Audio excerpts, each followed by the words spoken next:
ready? And I will call the meeting to order, and we will start with the Pledge of Allegiance. Pledge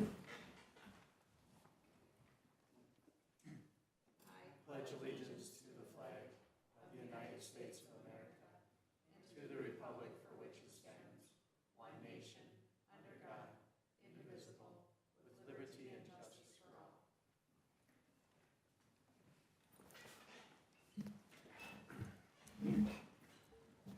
We'll move on to roll call. Mayor Kratzky, I am present. Moko? Present. Groko? Present. Kufal? Present. Padilla is absent tonight, and Eaker. Here. We have one change to our agenda under 9C, Public Works Department. Ty is going to talk with us about a piece of equipment, so we'll add that under 9CI. Any other changes? I just wanted to mention, I did put on your table, under the new business on our agenda, the resolution for the workforce housing program, local match. I had a couple of small changes, and I'll go over that when we get to that item. Okay, sounds good. Any other changes? No. Okay, then we need a motion to approve the agenda for tonight, So moved. April 17th. Motion by Eaker. Do we Second. have seconded by Kufal. Any further discussion or changes? All in favor say aye. Aye. Opposed? Motion carried. Comments, updates, concerns? Do we have any citizens that would like to speak tonight? Council members? Any updates from city staff? I have one item. In reference to our last meeting when the council approved purchasing the LED lighting for Walsh Field, we have received an agreement, and Mark and I both reviewed it, and there was some changes that we came up with, and they did make those changes per our request. The total cost I wanted to mention, the unit price is $204,380 plus taxes. So I just want to make sure that we were clear that there was also, on top of that, there will be taxes as well. Okay. So I asked Dawn to sign the agreement just before the meeting started here, so we'll get that going and get it ordered. Sounds good. That's all I had. Okay, and just to add to that, I had Region 9 last week, and I did ask them about some resources that could maybe help with the funding for that. So they did respond and sent Steve and I some information that we're looking over, so we might be able to utilize some help. And it sounds like Excel Energy too. Yep, Not with grant, but with a rebate. rebate, yes. Yep. So we are looking into that. Okay, anything else? Okay, then we'll move on to the consent agenda and take a motion to approve tonight's consent agenda. So moved. Motion by Eaker, Seconded. seconded by Groko. Any other discussion? All in favor say aye. Aye. Opposed? Motion carried. We have a public hearing scheduled at 7, so we'll come back to that section in our agenda. Communication requests and petitions on page 65. There's some information about the upcoming cancer cruise on June 1st. Moving on to department and committee reports and action items. The only one we have is 9C, Public Works, so we'll invite Ty up to give us some information.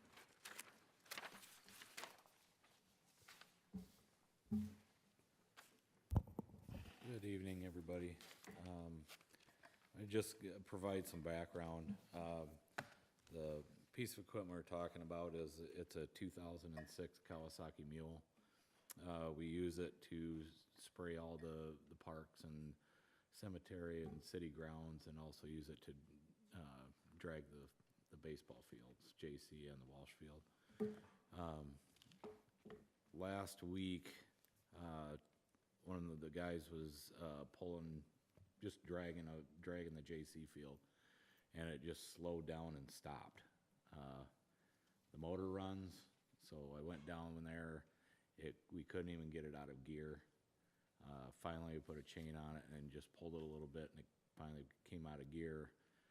You put it in neutral, it rolls just fine, so we took it down to the shop and took the CVT cover off just to see if the belt had shredded. The belt was fine, but you couldn't even budge the transmission clutch. So something in the transmission locked up, and I don't know anything really about taking those things apart too much, but I did a little research. Rebuilt transmission for that year is about $2,200 to rebuild it. But the average retail price for that machine right now is about $2,300 to $3,000. It is an 18-year-old machine. So I got a couple quotes, one from St. Bonnie Motorsports and the other one from MSW Motorsports out of Wilmer. A 2023 model, which is showroom brand new still. Lowest price I got was $9,997 out the door for a brand new one. So I would suggest that's the way we go. To pay for it, what I do is take out of our line 400 budget, out of parks, water, sewer, street, and storm, $2,000 each would pay for that because we all use it during the summer.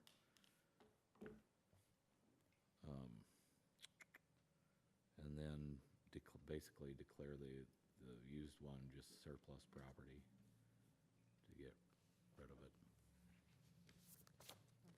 I'm guessing either one of those is willing to trade it in as is, or? Yeah, most of them don't want to deal with something like that, that's broke like that. Usually you'll get somebody that'll buy it that's got some experience with it or wants to Fix it mess up. with it, yeah, so. But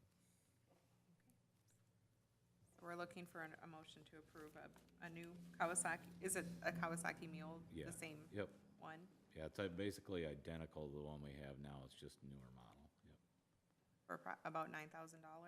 $9,997.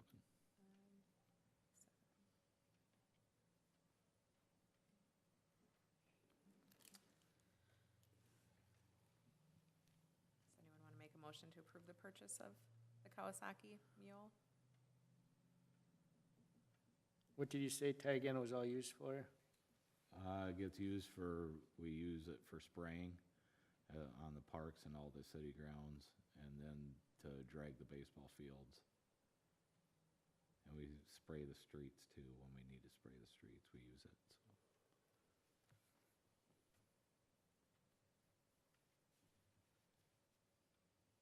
Is there an option for anything used, or is that just kind of like buying trouble and Yeah, I not think really out there?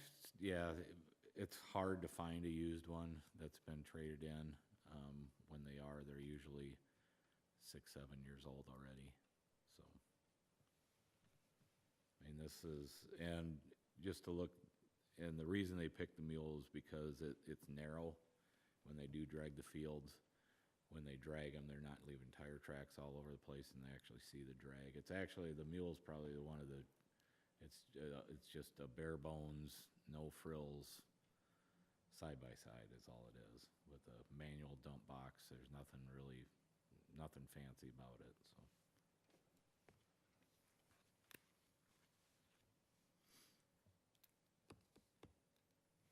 I'll make a motion to purchase that. So we have a motion by Groko. Do we have a second? I'll second it. Seconded by Kufal. Any further discussion? All in favor say aye. Aye. Opposed? Motion carried. Also like to have the council make a motion to declare the old one surplus property. I also want to put in there, we have a floor scrubber and a floor washer from the old, when the city hall was over at the library, the old community center. It's been sitting underneath the stairs since I've been here, and we were doing some cleaning, and it'd be a good time to try to sell those too and get rid of them, so. I'll make a motion to declare the old mule and the floor scrubber and washer surplus property. Second. A motion by Moko, seconded by Eker. Any further discussion? All in favor say aye. Aye. Opposed? Motion carried. That's all I have, thank you. Okay, thank you, Ty.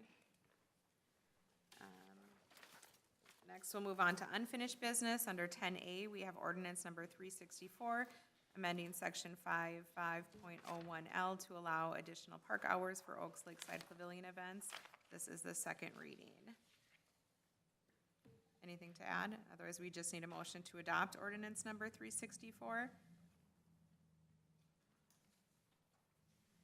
There's also a summary publication in there Yep. as well. Do you want to do that in one motion? Do them in separate motions, Okay. please. First, I'll make a motion to adopt ordinance number 364, amending section 55.01 of the city code to allow additional park hours for Oak Tree Park events. Second. Motion by Moko, seconded by Eager. Any further discussion? All in favor say aye. Aye. Opposed? Motion carried. Now we're looking for a motion to approve the summary of ordinance 364 and its publication. So moved. Motion by Eager, Seconded. seconded by Groko. Any discussion? Hearing none. All in favor say aye. Aye. Opposed? Motion carried. Okay, moving on to new business, we'll move to 11B, resolution number 2024-18, the Workforce Housing Program local match. And I will turn that over to Steve.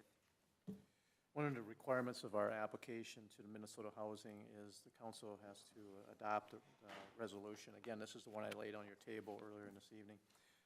The only changes that I made to it, on the very first page, which would be page 75 of your packet too, but going down to the bottom where it starts out, the very first, now therefore be it resolved, the dollar amount that was at the very end of that paragraph was $500,000.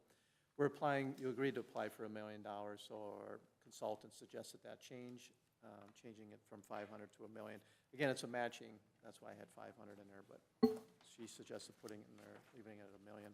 And then on the second page, at the very top, the very first, be it further resolved, change that a little bit. Instead of having it in the first sentence there, that was a grant, that we changed it to a deferred forgivable loan. Will be matched by the city of Gaylord with at least a $1 to every $2 provided, or $500,000 made available pending the Workforce Housing Development Program award. So those are the only two changes. So again, the purpose of this resolution is that we have to identify that we're going to be doing a match. So it is a requirement that this has to be included with the application again. And just as an update, the county has a board meeting next week, and they will be taking into consideration a similar resolution for their involvement with the local match. They're looking to propose that they would use their statewide affordable housing aid that they received starting last year. It's last year and this year they're getting aid. They'll have a total of approximately about $180,000. And instead of utilizing tax abatement, which we're proposing, you guys have agreed to do, instead of participating in that, they're agreeing to go ahead and utilize that state aid that they're receiving in the equivalent amount if they were to participate in tax abatement, which would be $133,000. So of the 180, they're proposing to give 133. So again, that'll be taken up next week at their meeting.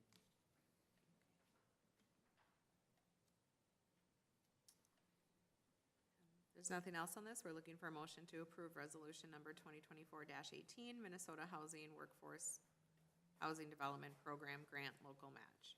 So moved. A motion by Kufal. Do we have a second? I'll second it. Seconded by Groko. Any further comments or discussion? All in favor say aye. Aye. Opposed? Motion carried.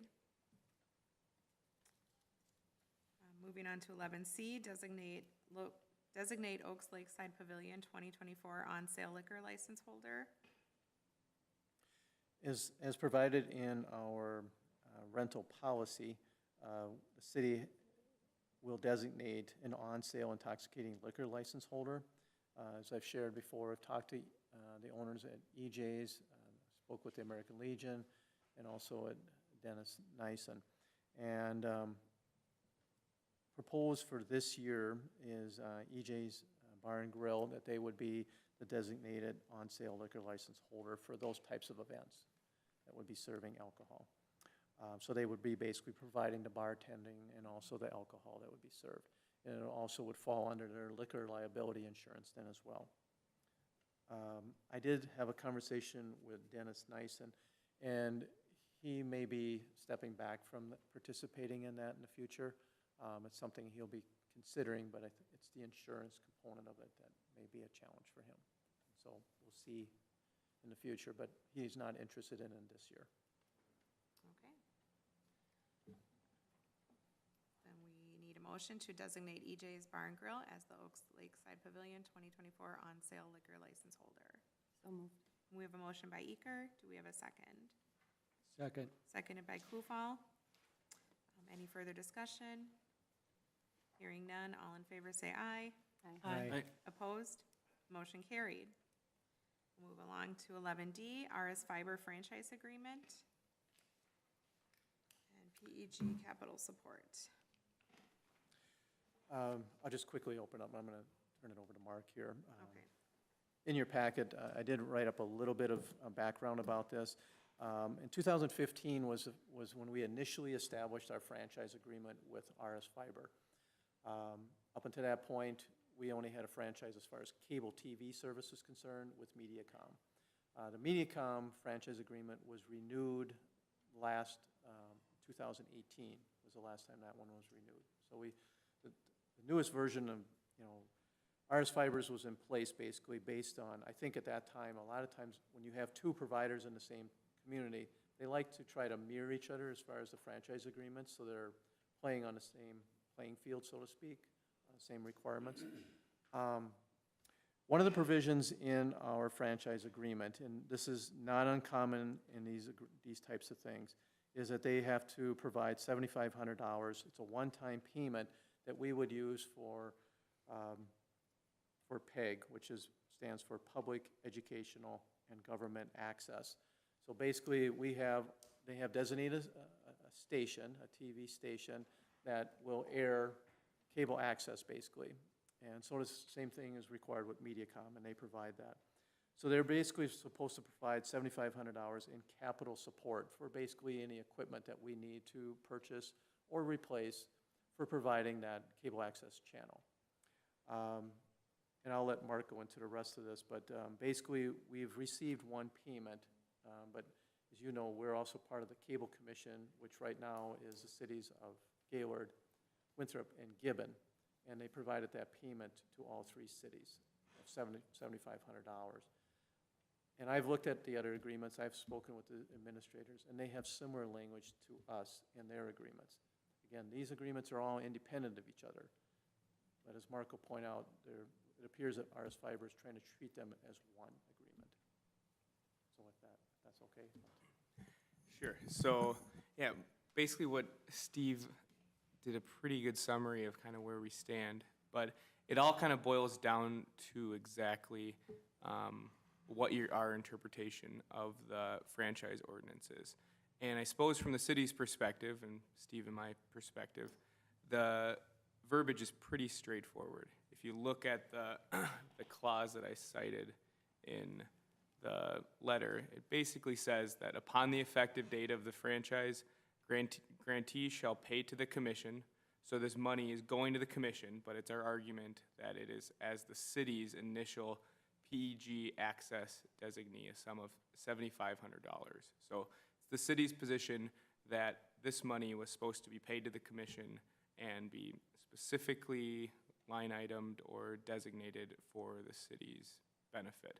And so what happened was, I think through Steve's hard work, he got them to understand that, one, they hadn't paid any of this money when they were supposed to, and two, so they needed to.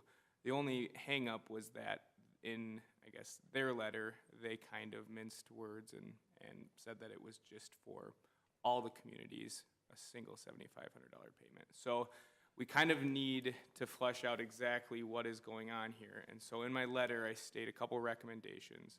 And first thing we should probably do is check with the commission and see if they have any objection to providing us with all $7,500. I think that's unlikely if they've all have similar language that is entitling each specific community to a separate $7,500. I don't think that they're just going to turn that over, but it's probably worth getting that input from the commission. Second would be to write essentially a demand letter to RS Fiber stating that we disagree with their characterization of the franchise and that it's our position, and I think it's pretty clear based upon the wording, that that $7,500 payment to the commission should be specifically for the benefit of the city of Gaylord.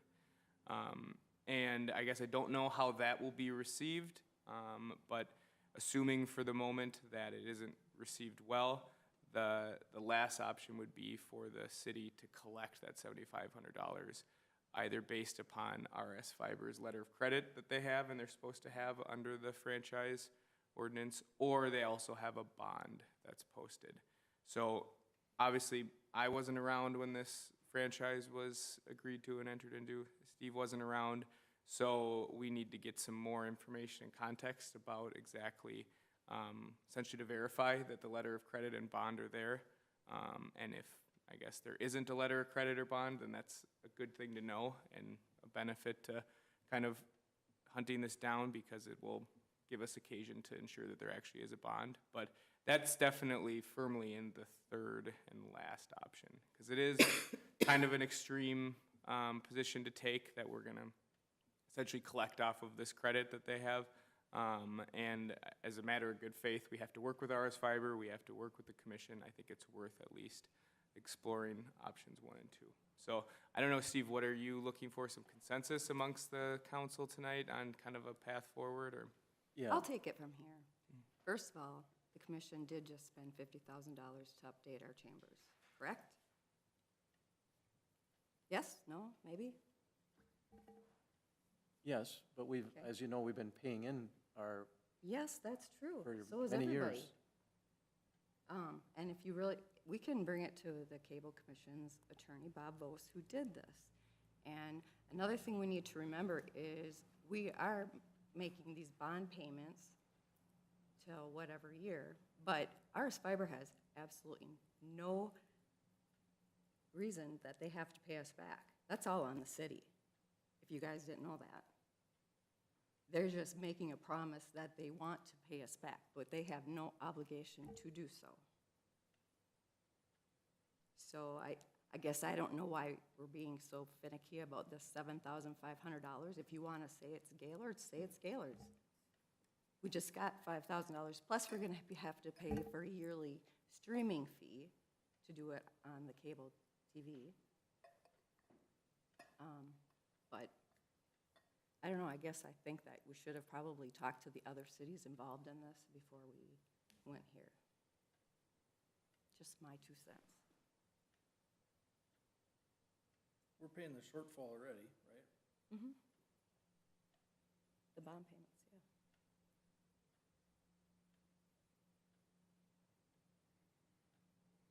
So on one hand, I mean,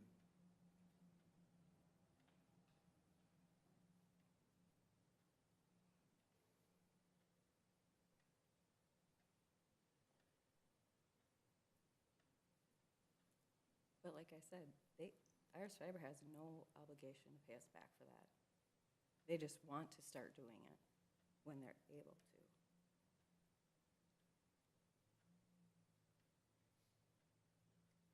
When was this payment supposed to be made?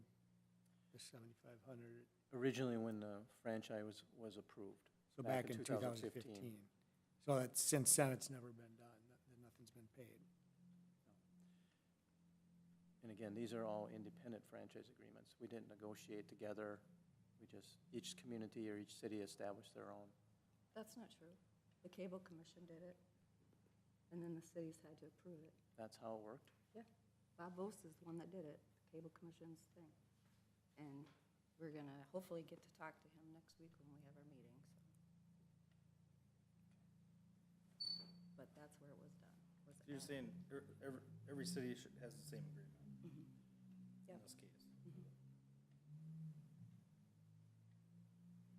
And supposedly whatever MediaCom changed one little thing, so they only had to pay $7,500 to the Cable Commission, whereas somehow RS Fiber is supposed to be paying to each city. And they're supposed to mirror each other. Right, so the part I don't understand, they already can't pay the bills. So we're paying the shortfall, so if we're asking for more money from them, Yeah, are we just paying more of a shortfall in the end? Are we Yeah. asking $7,500 That will end up, from our own Hey. wallet? I mean, is that what we're asking for or not? Pretty That's what I'm confused about. No, not from the board, not from the cable commission. No, from ours fiber. Right. Yeah. And we brought this up because it appears that they're not in compliance. So it's up for you to decide if you want to go any further with this. So I'm bringing it to your attention that, they're only making one payment, though it appears that the language calls for something else, or calls for more. So that was the point of bringing this up, is to ask you if you want to pursue this any further, or do you want to simply just accept it as it is, what they've paid us. In my opinion, it should be at least pursued or checked into to find out where the discrepancy is, why they're thinking one thing and we're thinking something else. I mean, I don't think we can just walk away from it and say everything's good when there's questions about it.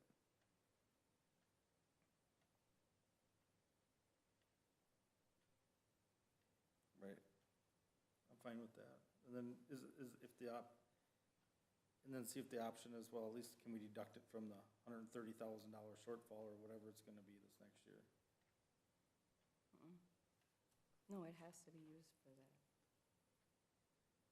For upgrades. It says in the contract that it's. Yeah, that money has to end up to the cable commission basically, right then? Am I understanding that right? No, it goes for council chamber stuff. You know what we just spent $50,000 on, plus then we're gonna have to pay a streaming fee? Not us, but the cable commission will, on our behalf. So, yeah, we collect franchise fees from all the customers on a monthly basis. Right. And it's roughly, right now, it's right around 19,000 a year that we get from both Mediacom and RS Fiber, and that goes to the commission. And then it's their role to administer those monies. Give to the schools, both public schools and private schools, and Libraries. libraries.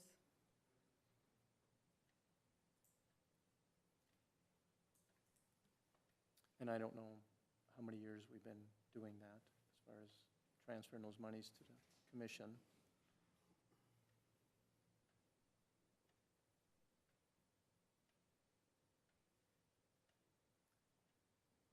So I think the consensus is just we want to look into this Yeah, all a little bit more. clarification.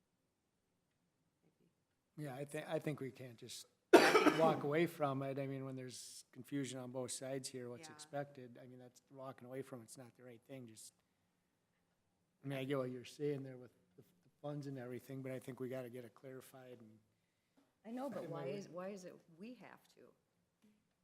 We got the check for $7,500. We just got $50,000 put in here, plus we have to start paying for the streaming fees for the TV, the actual channels. So. I We don't- meaning cable commission, Well, the cable commission will on behalf of Gaylord. right. Right. So what the big deal is for $7,500 for us? versus just the 7,500 going to the cable commission, you're saying. This is 7,500, it says to the commission solely for benefit of Gaylord. And we just got $50,000 put in for equipment. Right, I get Right. that, but And that's what it's there for. they're still shorting $7,500, right? Well, for three, it'd be 15. I think if I understand the way it's written, this is supposed to be essentially like separately allocated money that comes from not the subscribers and the fee holders, but just from RS Fiber.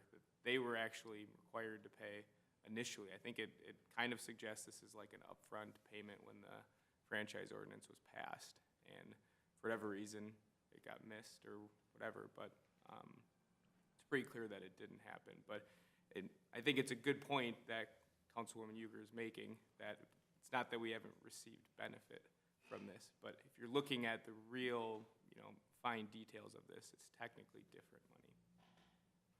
Say my last name again. Sorry. One more time.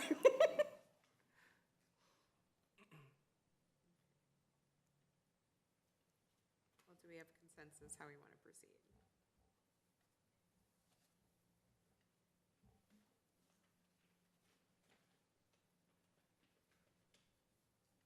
I think we need to determine if it's supposed to be separate money, then at that point, decide if we're gonna push the issue or not, or if we're gonna, and I just think walking away from it, not doing anything isn't the right thing. We gotta, I think between us and, or whatever, come up with an agreement on what's acceptable for everyone. I mean, if we determine that what we've benefited already is good enough, then I think we have to somehow clarify that with RS Fiber, or something to clear this up. Yeah, I mean, if there's anything that's clear here, it's that we're not all on the same page. At least as it Right. relates to this, so I suppose if nothing else, we probably need to circle the wagons and figure out what's. Maybe we should start with talking to the other two communities that are involved. Yeah, sounds fair. Because they didn't have any idea that this was on our agenda, so. Okay. Well, it is 7 o'clock, so we need to go back to our public hearing. So at this point, I will open the public hearing. Tonight, public's hearing is about ordinance number 365, an ordinance adding chapter 132, regulating the firing or use of weapons. How this will work for those of you in our audience is the city staff will present information. There'll be an opportunity for questions from council members. Then following that, public comment, and then the city's opportunity to respond, and then the hearing will be closed, and we'll move on to council discussion. Okay, with that, I will turn it over to Steve or Mark, who wants to take this. I can start out. There, in the ordinance, it's pretty straightforward, I think. It's fairly short here, but there's definitions for, a couple definitions. Mark actually, I believe, drafted this. It's been a few months. Yeah, it's been a while. But there's a definition here for person, goes through that. And then weapon is probably the most pertinent here. Any device designed as a weapon and capable of producing death, great bodily harm, or substantially bodily harm, or any other device or instrumentally which, in the manner in which it is used or intended to be used, is calculated or likely to produce death, greatly bodily harm, etc. And it basically goes on to say, under firing or use of a weapon, no person shall fire off, discharge, or explode any weapon or use any weapon against another, or attempt to engage in any such conduct, except when done in lawful self-defense of person, property, home, family. So basically, this isn't uncommon, I think, and Mark can attest to this maybe better than I, for cities to have such an ordinance in place. Basically, within a city limits, it's fairly common that we don't want guns and other things that could be harmful, that could cause bodily harm, to be fired off in the city limits. I believe at one time the city did have something in the city code until we did the codification a number of years ago. And I think kind of like similar to some other things that got changed or removed that maybe should have stayed in. And I think this was one of those items that probably was an oversight and it got removed from our code at that time.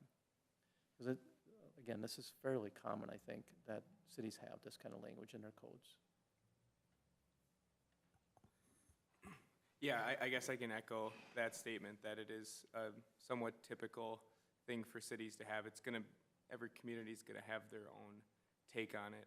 And really, cities can only regulate firearms in two pretty obvious and distinct ways. There's the transport of firearms, and cities can have ordinances that affect how you transport firearms, and then there's the discharge. So those are the two kind of lanes that cities can regulate, and it's pretty common for cities to say, we don't want firearms being discharged. So this ordinance goes a little bit further than that, because it kind of broadly defines exactly what a weapon is and defines it more in terms of the harm that it can inflict, versus some cities will define it based upon just a firearm and how they work, whether it's like a combustible, or I won't go into the definitions, but so I guess it was intentionally drafted to be a little bit broader, to also include other mechanisms that aren't technically a firearm under state and federal law, but kind of still fit the bill and can be dangerous to be discharging in the city. So Anybody have any questions?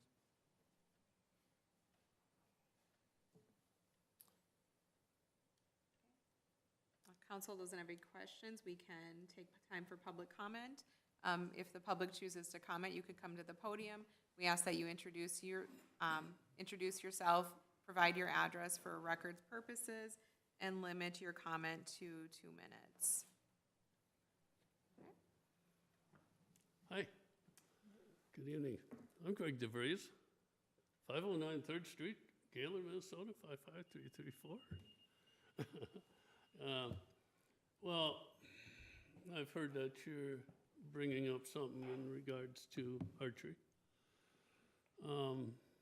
I've been pulling a bow, and my family's pulled a bow at our place for quite a while. I've been pulling a bow for 45 years. I'm 64, and never had an issue. What we shoot at, and we stand in the driveway and shoot at a target that's in the garage. The target consists of a block. They call it a block. It's about like that for shooting arrows into.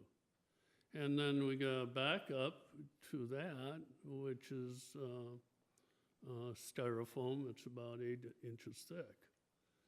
And beyond that is the garage wall itself. I don't want to miss my target and put it in the garage wall. You know, it's expensive. We do not use hunting broadheads in the arrows, and we're very careful, you know, how we shoot. Arrows are very expensive. They're like $5 a piece. You don't want to be wrecking them or losing them. And we're not going to lose them shooting into the garage. Never really had an issue. My son Nathan, you know, pulls a bow every once in a while, and Cindy, and sometimes we'll have a friend or two over.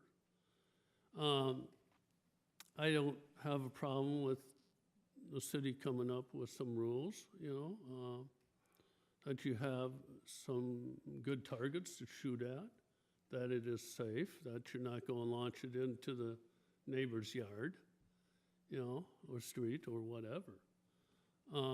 But I'd still like to be able to just walk out into the driveway and pull a bow every once in a while, you know, and like, I'd like to have, you know, Nathan to be able to do that, and Cindy, and a couple of our friends. But I got no issue with you guys coming up with, you know, some, you know, modest regulations and how to do that. But I'd still like to be able to have the opportunity just to walk out in the evening and pull that bow. You know, some cities that have deer hunts in their city, in city limits, they have proficiency tests, you know, and that, and be qualified to shoot deer in city limits. I think New Ulm and Mankato have deer hunts in their cities, and several others around the state of Minnesota. There's a few other cities that have ranges within the city limits. Glencoe's got a range, and Green Isle has a range. I noticed that here a few weeks ago. It's down by the playground, down in the hall there. So basically that is my comment, and appreciate you folks listening. And so thank you for the time. Thank you, Greg. Do we have anyone else here that would like to speak? Okay. Again, just for the record, introduce yourself and provide your address. Yeah, I'm resident Michael Piotr, 98 High Avenue East in Gaylord here.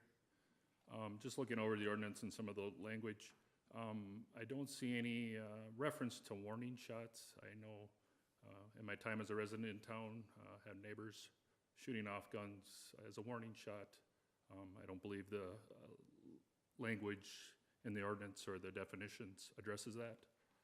And then another issue or concern, I don't know if it's considered a weapon or not in this ordinance and language. I would wonder too, is like an airsoft or a pellet gun, is that considered a weapon? Used to get rid of rabbits or squirrels. By that means would be something, I don't know that it's covered. I'd be curious to know which way this ordinance really puts that, because you're not discharging anything. There's no explosion or fire to do that, but it does create a means to harm or injure life, mostly small animals. But so is those two areas of concern, the warning shots, where that would fall in, and then use of airsoft pellet guns. Thank you for your time. Okay, thank you, Michael.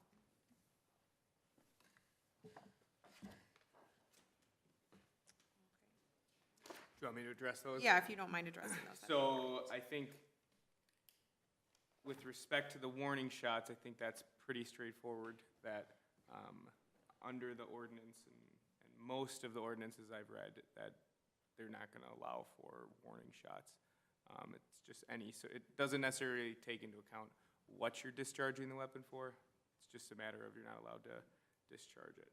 In terms of airsoft or pellet guns, the way the ordinance reads is that for it to be considered a weapon and thereby regulated under this ordinance, it has to be capable of producing death, great bodily harm, or substantial bodily harm. And so I guess as written, that's sort of the qualifying mechanism for this ordinance, to draw the line between what is allowed, what isn't. Some cities are going to be very specific about whether you can have, they'll name BB guns and airsoft guns. We didn't do that here, but I think my intention, at least in drafting it, would be that that would not be included. Your BB gun, airsoft gun is not capable of inflicting, I guess, plausibly inflicting great bodily harm or even substantial bodily harm. Self-defense.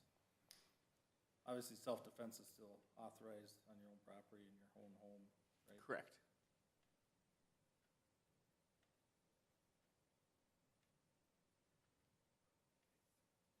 So was a bow and arrow,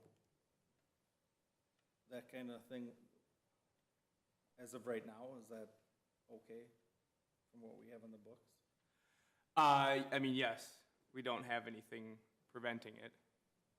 So I think there was some question, and Steve maybe can provide some insight into this, of a complaint that happened recently, and there was, is this allowed to be shooting bows in the city? And there wasn't anything on the books. So that was kind of the occasion to bring this up. What was the complaint? I guess Steve just said that there was an issue that. There was an incident last year. Charlie filled me in. Nobody present here, but there was somebody was out shooting, and one of the arrows went into a neighboring yard. And apparently it wasn't the first time.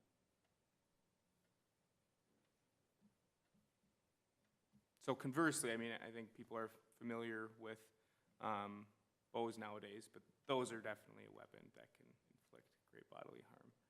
So it would fall under this ordinance as drafted unless, there was a carve-out that we changed it to. Right, I'm just wondering if there ain't something we can at least look at as a exception, but we gotta have some criteria.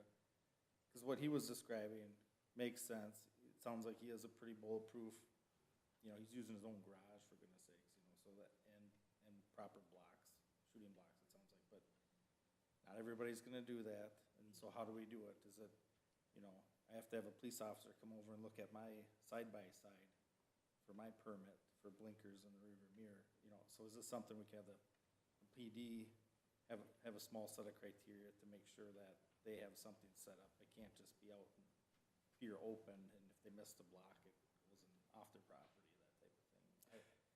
Yeah, I think that's definitely the concern. I guess exactly how we execute that, I think, is the trickier part, because I think the police department would say that having to go out and inspect side-by-sides and the various different licensing obligations they have is perhaps a strain on resources. So to add another one of those, especially kind of a hard thing to regulate like this, could be tricky. But certainly we wouldn't want to go down that road unless we could state in very simple, very straightforward terms a circumstance where, you know, you would be allowed to use a bow on your property and circumstances where you would not be allowed. But ultimately, kind of where it gets tricky is figuring out, well, how do we enforce that from a liability standpoint if we're going to allow it, even in a limited circumstance? You know, to what extent do we have any ability to enforce that? So I think at this point, if that's the direction council wants to go, I think it probably raises more questions than we have answers to today, exactly how we would execute that. So for that reason, I would probably recommend against going that direction, just because it seems like kind of a really tricky thing to execute, and perhaps something that would create more problems than it solves, or at least burden staff members, the police department. But, you know. I know, I totally understand exactly what you're saying, Mark. But this is always the situation the government finds ourselves in, right? You know, so one guy's doing it right, but because now we come across this, well, we better make everybody safer. And so we're gonna take away somebody's ultimate, you know, enjoyment or right, because he's doing it the right way, it sounds like to me. And so he pays the price because we don't wanna spend the time and energy. And it is tough, I agree, I don't have the answers either. I completely agree with what you said, but, you know, it's always the people following the rules, not hurting others that get penalized. And you just see it time and time again. And the other ones keep doing it anyways. Well, But are you gonna run into a problem? And I get what you're saying there, he's doing it right, but you get the person, we say you have to have this set up and do this and allow it, and then you get the person that doesn't follow that, and they get an arrow that goes into the neighbors and hits somebody or whatever, then is that gonna come back on the city because we're allowing bow and arrow to be discharged in the city limits? Well, no, because they have to have the correct setup.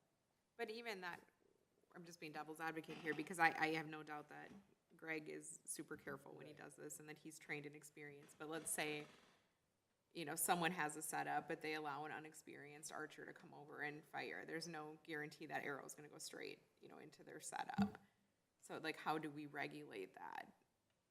I mean, I seen both sides, but it's like, how do we just make sure that everyone's doing it safe all of the time? Are there any cities that you're aware of that do have some kind of ordinance that does allow possibly something with bow and arrow? I did, Steve and I discussed this today, so out of curiosity, I just looked at probably 4 or 5 around, and there are some that have exceptions for using bows and arrows if you're doing it at the firing, at the range in town. Like Glencoe has an exception because they have a bow and arrow range, part of one of their parks. But the other 4 cities that I looked at, Hutchinson, Laconia, St. Bonifacius, and Carver, all forbid using bows and arrows. And they do it a little different, their ordinance reads a little differently, but all of them had just a blanket bar against it in the city. So I mean, that isn't to say that some communities don't allow it, I just wasn't able to track one down to see kind of how they execute it.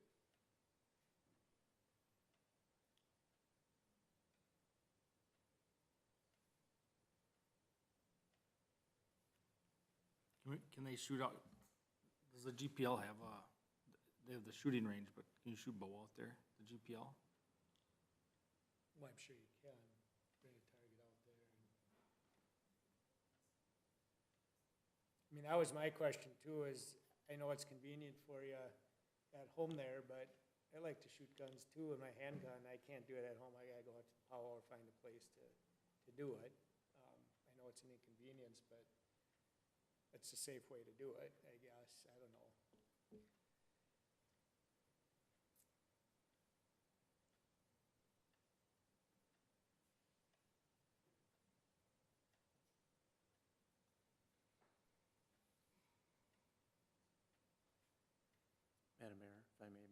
Sure. If the public comment is done, you could close the public hearing Okay. and then bring this back for further discussion. Sure. Okay, well then we need a motion to close the public hearing. Who had that one first? Okay, motion made by Groko, seconded by Eker. Any further discussion? All in favor say aye. Aye. Opposed? Hearing is closed. Do we want to continue our discussion or take action on this? We maybe look into it a little farther to see if there's something we could do. Well, and then also, I agree with that, but I mean, I'd like to know, is there any interest in maybe just establishing a single archery type range? Do we have a spot on city property? Is there any interest even doing that? You know, is that gonna, it might not, it's probably not what he's looking for. I think we need to involve the police chief on this too, and get his Right. take on it as far as, because it's gonna become an issue for them ultimately, or potentially. So I think we need to hear from him, get his input as well. I think, I mean, we never think it's gonna be a problem, and I agree. I know Greg is very good and careful, but there's probably people that are not or will not be, or it's the kid that runs across right when you're doing something that shouldn't be in your yard anyway, but ends up in your yard and something happens. I mean, it's always that unexpected thing. So maybe a little bit more research into it would be appropriate.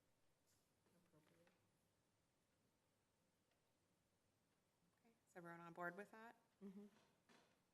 So at this point, no motion, just move forward with that consensus. Should just we table it, make a motion to table it? Yep, okay, so we need a motion to table this. So moved. A mo- Second. Motion by Eker, seconded by Kufal to table this discussion. I just wanna say, thanks for the public input. Yeah, we do appreciate that. Any further discussion? All in favor say aye. Aye. Opposed? Motion carried.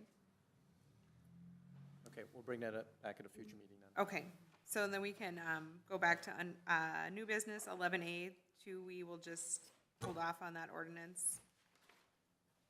Excuse me, pardon me. 11A, Yeah, that's what you just did. yep, I know.